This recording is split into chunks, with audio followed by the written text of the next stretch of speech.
ओम श्री साई राम। आज मैं आपसे जो बात करने जा रहा हूँ उसमें सीरीज ऑफ सीक्वेंस इतनी है कि जो हमारी सोच के परे हैं। हम चाहे इसे चमत्कार कहें, ईश्वर की कृपा कहें या फिर नियति कहें। मैं जिस कंपनी में काम कर रहा था, मफतलाल ग्रुप ऑफ इंडस्ट्री में, उनका tie up American company Burlington के साथ हुआ, जो डेनिम मैन्युफैक्चरिंग में विश्व विख्यात है। इसी सिलसिले में बर्लिंगटन कंपनी के कुछ आला अधिकारी और नवसारी प्लांट के इंचार्ज ने नवसारी में जो टेक्निकल टीम है, मैनेजमेंट कैडर में काम कर रही है, इनके साथ एक इंटरव्यू का आयोजन किया गया। उस दिन वो इंटरव्यू में हाजिर रहने के लिए मुझे भी बुलावा आया, लेकिन अनफॉर्चुनेटली और फॉर्चुनेटली उस दिन मैं घर पे नहीं था। तो मेरे अधिकारी ने मेरी मिसेस से कहा, ही इज़ अ अनलकी गाय, आज अमेरिकन लोग इंटरव्यू के लिए आए हैं और सुरेश छुट्टी पे हैं। मैं उस दिन आउट ऑफ नवसारी था, सो वो मेरे लिए पॉसिबल भी नहीं था। दूसरे दिन जब कंपनी में गया तो मुझे यह सब चीज़ मालूम पड़ी कि जो डेनिम प्लांट नवसारी में आने वाला है, उसके लिए प्रोसेसिंग विभाग में मैनेजमेंट कैडर की पोस्ट के लिए इंटरव्यू हुए हैं और इतने इतने लोगों के इंटरव्यू हुए हैं। मुझे इस बात का कोई अफसोस नहीं था, क्योंकि मैं कोई अपेक्षित नहीं था और ना ही तो मुझे डेनिम प्रोसेस का नॉलेज था, इसलिए मैं क्वाइट नॉर्मल था। कुछ दिन बीत गए। अचानक ये मफतलाल बर्लिंगटन जॉइंट वेंचर के इंडियन इंचार्ज ने अपनी चैम्बर में मुझे बुलाया और फिर मुझे कहा कि मिस्टर भट्ट, आपका सिलेक्शन इस प्लांट में प्रोसेसिंग हेड में किया गया है। एक क्षण में सोच में पड़ गया कि मैं तो इंटरव्यू के दौरान हाजिर भी नहीं था, ना तो मुझे डेनिम प्रोसेस के बारे में कुछ पता है, और मेरा सिलेक्शन कैसे हुआ। आपको भी ऐसा लगता है, मुझे भी ऐसा लगा। जब मुझे ये ऑफ़र आया तो मेरे सर से रिक्वेस्ट की कि sir, can you give me little time that I can discuss with my family. तब उन्होंने एक आश्चर्य प्रकट किया कि लोग इस मौके की तलाश में रहते हैं, और आपको जब मैंने ऑफ़र दी तो आप कह रहे हैं कि मुझे थोड़ा मौका दो डिस्कस करने के लिए। मतलब ये ऐसा घटनाक्रम हुआ। फिर उन्होंने मुझे अनुमति दी। मैं घर आया, भगवान से प्रार्थना की, मेरे परिवार से चर्चा की, तो परिवार में भी एक आश्चर्य हो गया। लेकिन स्वामी की कृपा से मुझे भगवान की भी अनुमति मिली और घर वालों की भी अनुमति मिली। मैंने सर से जाके कहा कि sir, I will join this. तो उन्होंने जो बात रखी वो इस तरह से कि you have to submit your passport, क्योंकि we need to do visa formality, और आपको एक इंटरनेशनल ड्राइविंग लाइसेंस भी लेना है। अब ये दूसरी सीक्वेंस है कि सर को मैंने बताया कि सर, न तो मेरे पास पासपोर्ट है, न तो मेरे पास इंटरनेशनल ड्राइविंग लाइसेंस है, न कभी मैं विदेश गया हूँ। मैंने सर से रिक्वेस्ट की कि मैं कोशिश करूँगा कि जल्द से जल्द पासपोर्ट मिल जाए। उन दिनों में आज की जैसी सुविधाएं नहीं थी, वो बहुत डिफ़िकल्ट टास्क था। फिर भी स्वामी की कृपा से सिर्फ 20 दिन में पासपोर्ट तैयार होके आ गया। इंटरनेशनल ड्राइविंग लाइसेंस भी 1 हफ्ते में तैयार हुआ, और उसके बाद वीज़ा फॉर्मेलिटी हुई, वो भी 1 हफ्ते में तैयार हो गई। ये सब भगवान की कृपा से इतना जल्दी जल्दी हो गया। मेरे साथ और 2 कर्मचारी को भी सिलेक्ट किया गया था, तो हम तीनों को जून 1996 में यूएसए जाने का था। ये मेरा पहला विदेशी सफ़र था। निर्धारित तारीख को हम तीनों नवसारी से निकले और बॉम्बे एयरपोर्ट से अमेरिका की ओर प्रयाण किया। 21 घंटे की लंबी हवाई यात्रा का एक रोमांचक सफ़र रहा जो मैंने कभी सोचा नहीं था। जब वहाँ पहुँचे तो वहाँ शार्लोट एयरपोर्ट पे वहाँ के आला अधिकारी ने हमें रिसीव किया और फिर वहाँ से ड्राइव करके हम लोग जिस मोटेल में हमें रुकना था वो best western motel lake Norman village में आई थी, वहाँ पे हम पहुँचे। दूसरे दिन सुबह वो ही अधिकारी हमें पिकअप करने के लिए आए और लेक नॉर्मन विलेज जहाँ हम रुके थे वहाँ से प्लांट 16 मील दूरी पे था। तो बाय रोड हम लोग प्लांट पे गए। प्लांट में हमारा वहाँ की मैनेजमेंट और टेक्निकल टीम के साथ इंट्रोडक्शन हुआ और सभी फॉर्मेलिटी हुई। उसके बाद हमारा ट्रेनिंग प्रोग्राम शुरू होने वाला था। उन्होंने एक और बात रखी कि ये एरिया में ऐसी कोई दूसरी सुविधा नहीं है ट्रांसपोर्टेशन की। यहाँ न तो बस चलती है, न ट्रेन है, न रिक्शा जैसे हमारे यहाँ होती है, या न इस तरह से रूटीन कैब मिलती है। ओकेजनली ये सब हो सकता है कि कैब मिल जाती है, लेकिन वो काफ़ी महंगी पड़ती है। इसलिए उन्होंने बताया कि हमने आप लोगों के ट्रांसपोर्टेशन के लिए उस वक्त की फोर्ड कंपनी की कॉन्टूर मॉडल की गाड़ी ली है और आप लोगों को मोटेल से प्लांट तक अपने आप आना होगा। तब मैंने वहाँ रिक्वेस्ट की कि sir, it is the very first time we are here in USA. We are not acquainted with the driving system and road. तो आप मुझे एक हफ्ते के लिए जो हमारे साथ एक मीडिएटर था उनकी सुविधा हमें दे तो मैं थोड़ा एक्वेंट हो जाऊं आने जाने के लिए, और फिर बाद में मैं मेरे हिसाब से आऊँगा। They agree to do this. So एक हफ्ते के लिए हमारे साथ जो मीडिएटर था वो हमें मोटेल से पिकअप करता था और प्लांट तक लाता था। वो काफ़ी अच्छी तरह से चला। इस तरह से एक हफ्ते के बाद मैंने खुद ड्राइव करना चालू कर दिया। हमारी ड्राइविंग सिस्टम और उनकी ड्राइविंग सिस्टम में काफ़ी फ़र्क है। वहाँ की रोड व्यवस्था और अपनी रोड व्यवस्था 1996 की बात कर रहा हूँ, बहुत डिफरेंस है। इस तरह से काफ़ी कॉन्फिडेंस आ गया, ट्रेनिंग भी शुरू हो गई और अच्छी तरह से सब चलता था।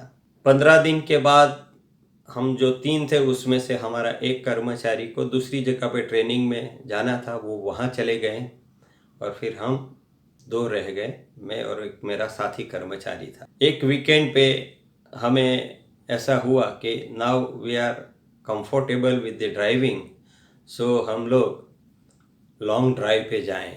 और इस तरह से हम शाम को लॉन्ग ड्राइव के लिए निकले और एक आध घंटे के अंदर वापस रिटर्न भी आए। जब हम रिटर्न आ रहे थे तो मैं एक लेन मिस कर गया था मोटेल तक आने की। इसलिए ट्रैफिक सिग्नल पे जब गाड़ियाँ खड़ी हुई तो मैंने सोचा कि चलो यहाँ से क्रॉस कट कर लेता हूँ। वो एक अपना माइंडसेट है, हम इंडिया में इस तरह से करते हैं, उस तरह से मैंने वहाँ सोचा और फिर मैंने कट करने की कोशिश की। तो कट करने में ऐसा हुआ कि मेरी गाड़ी का साइड का मिरर और सामने वाले की गाड़ी का पीछे की साइड लाइट में थोड़ा फ्रिक्शन हुआ। अब ये तो अपने यहाँ नॉर्मल है। तो जैसे सिग्नल ओपन हुआ मैं गाड़ी लेके मोटेल पे आया, लेकिन वो मेरे पीछे पीछे मोटेल पे आया और मेरे सामने खड़ा हो गया और जोर जोर से चिल्लाने लगा। वो क्या बोलता था मुझे समझ में नहीं आ रहा था। मैंने बोला व्हाट हैपन्स मिस्टर, देखे there was a accident in between your car and my car at the traffic signal and you have not stopped your car, why you have drive the car from the signal, you could have stop there. इस तरह से वो मुझे बोला। Sorry, इतनी छोटी सी बात है, इसमें इतना क्या घबराने की बात है। आपका जो नुकसान हुआ है थोड़ा बहुत $50 या $100 मैं दे दूंगा. That is our mind set. Then he told me, no way, we have to do the legal formality. He immediately call the police. और इतने में तुरंत ही वहाँ सायरन बजाते बजाते वहाँ की पुलिस आई. 6 फुट का कद्दावर निग्रो पुलिस ऑफिसर जब वहाँ से उतरा और मेरे पास आया, व्हाट हैपन मिस्टर. तो मैंने बताया कि it's a small accident, we are first time in USA, so by mistake this things happens, ऐसा रिक्वेस्ट करके उसको बताया. फिर उसको देख के मैं थोड़ा डर भी गया था. उसके बाद में वो ऑनर से बात करने के लिए गया. उसी दौरान मैंने भगवान से प्रार्थना की कि स्वामी यहाँ मेरी कोई सुनने वाला है नहीं और यहाँ की लीगल फॉर्मेलिटी भी मुझे पता नहीं है, सो प्लीज़ हेल्प मी. ऐसा करके मैंने आँख बंद करके भगवान से प्रार्थना की. You won't believe the mediator जो हमें 1 हफ्ते के लिए कॉपरेट करता था ड्राइविंग में, जैसे मेरी प्रार्थना पूरी हुई उसी क्षण वहाँ पे आ पहुँचा. छुट्टी का दिन था, फिर भी ये घटना हुई और उसी क्षण उसका वहाँ आना, मैंने स्वामी को धन्यवाद कर दिया. फिर उसने मुझे पूछा, मिस्टर भट्ट व्हाट हैपन्स. तो मैंने जो हुआ वो बता दिया और अपनी तरह से बात रखने की कोशिश की. तो उसने बोला कि US में ऐसा नहीं चलता है, यहाँ सभी लीगल फॉर्मेलिटी से काम होता है. मैं बोला what ever the things you do the best. फिर उन्होंने वो पुलिस अधिकारी और ओनर के साथ बैठ के लंबी मुलाकात की और जो कुछ भी तय हुआ वो फाइनल कर दिया. फिर वो पुलिस अधिकारी मेरे पास आया और मुझे बोला कि mister Bhatt you have to take care, this is USA और drive safely. Only thing, tomorrow 9 o'clock you have to report at the police station. मैं तो विचार में पड़ गया कि सब खत्म हो गया, फिर पुलिस स्टेशन मुझे क्यों जाने का. अब ये मामला निपटा के वो जो मीडिएटर था वो तो चला गया, लेकिन पुलिस स्टेशन जाने वाले थॉट ने मेरी पूरी रात की नींद हराम कर दी. मैं डर गया, मेरे दिमाग में बहुत ख्याल आने लगे. मैं बोला अभी तो 3 हफ्ते हुए हैं, बाकी 9 हफ्ते तक मैं किस तरह से यहाँ रहूँगा और ऐसी कुछ भी घटना हो जाए तो ये लोग की जो पद्धति है काम करने की उसमें हम लोग सूट नहीं होते थे. तो मैंने मन से तो ऐसा डिसाइड कर लिया कि let me go back to India, अब ये लंबा नहीं चलेगा. सुबह हो गई ऐसे सोचते सोचते सोचते.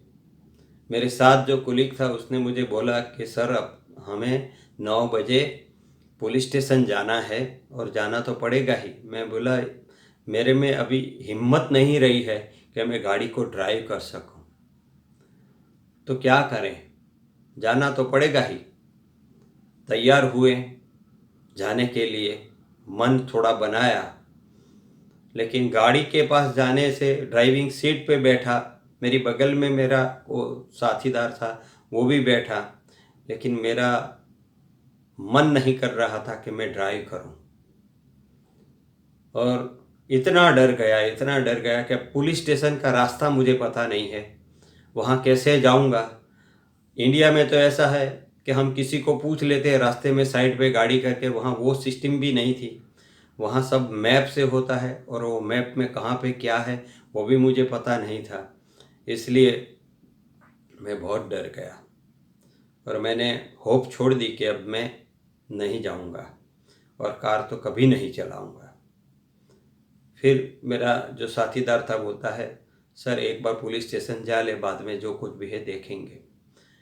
मैंने इनसे बात की कि मैं ये पॉसिबल नहीं है, मुझ में कॉन्फिडेंस ही नहीं है. फिर मुझे वापस मेरे भगवान याद आए. मैंने स्वामी से प्रार्थना की कि स्वामी इस सिचुएशन में से अगर बाहर निकाल सकते हैं तो वो आप ही है. मुझे वो आत्मविश्वास जगाओ या कुछ ऐसा करो कि मेरी नैया आगे बढ़े. मेरी आंखों से पानी आना शुरू हुआ और तत्क्षण स्वामी की प्रतिकृति मेरे सामने दिखी। इग्निशन की से गाड़ी चालू हुई और स्वामी के 2 हाथ मैंने स्टीयरिंग पे देखे। मुझे पता नहीं चला, गाड़ी सीधी पुलिस स्टेशन पहुंची। पुलिस स्टेशन पे ज़्यादा कुछ वक्त नहीं लगा, तुरंत ही मैं वहाँ रिपोर्ट किया तो उन्होंने मुझे एक पेपर दिया और पेपर पे बोला कि ये पढ़ के आप सिग्नेचर करो।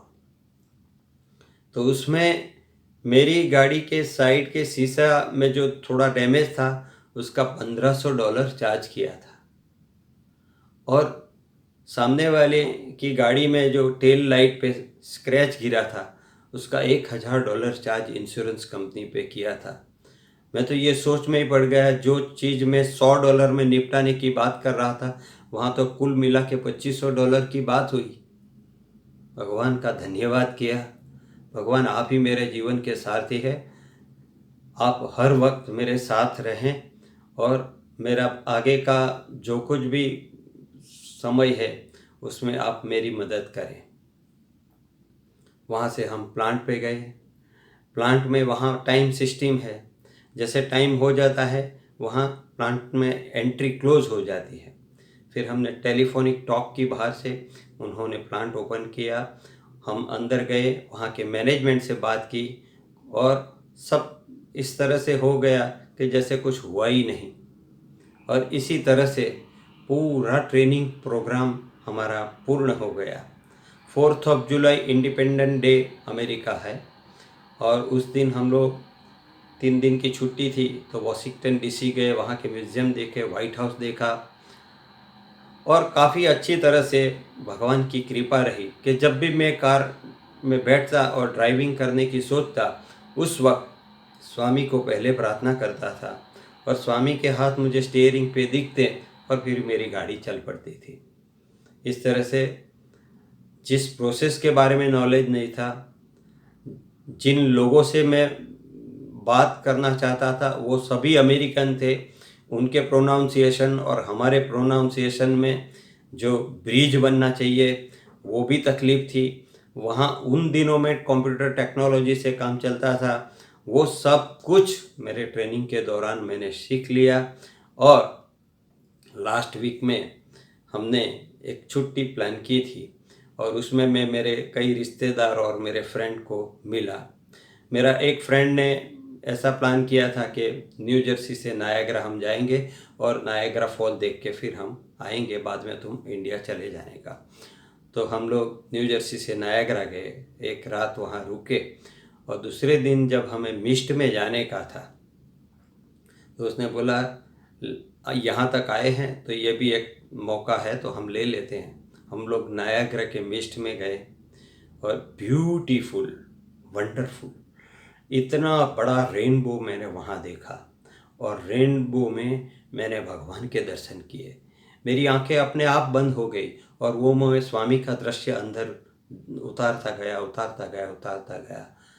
तो मेरा दोस्त मुझे टटोलता रहा, जो देखना है वो देख, आंख बंद करके क्यों बैठा है। फिर भी मैंने उसको कुछ जवाब नहीं दिया। फिर उसने वापस मुझे ऐसा किया, तब मैंने उसको बोला मैं जो देख रहा हूँ वो आप नहीं देख रहे हैं मेरे दोस्त।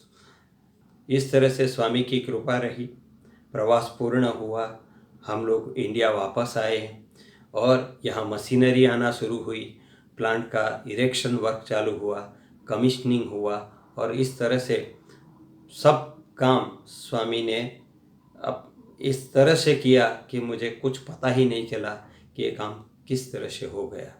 जीवन में हम लोग सोचते हैं कि ये सभी जो सीक्वेंस मैंने आपको बताए उसमें क्या हो सकता है। ये स्वामी की कृपा है, चमत्कार है जिसे हम नियति कहते हैं, लेकिन ये कोई घटना कभी किसी ने सोची नहीं थी, वो सब घटना भी हुई और सभी का निवारण भी हुआ। योगक्षेम वहाम्यहम्, श्रद्धावान लभते ज्ञानम, गीता में जो कहा गया है, संपूर्ण श्रद्धा, ईश्वर के प्रति आस्था हमारे जीवन में वो आत्मविश्वास पैदा करती है जो हमें आगे का मार्ग का दर्शन कराती है। हम रास्ता निकाल सकते हैं। जिसको डेनिम का डी मालूम नहीं था, वो डेनिम प्लांट का इरेक्शन भी हो गया। और इतना विदेश सफ़र में इतनी कठिनाइयों के साथ सामना करते करते भी हम कुछ कर सकें, वो सिर्फ और सिर्फ स्वामी की कृपा रही। और इसीलिए मैं कहता हूँ, journey from I to Sai. जब हम आई रहते हैं तब तक कुछ नहीं, जब हम साई की ओर आते हैं सब कुछ आसान हो जाता है। हमारे सभी के जीवन में ऐसा ही रहें और स्वामी की कृपा रहे। जय साई राम।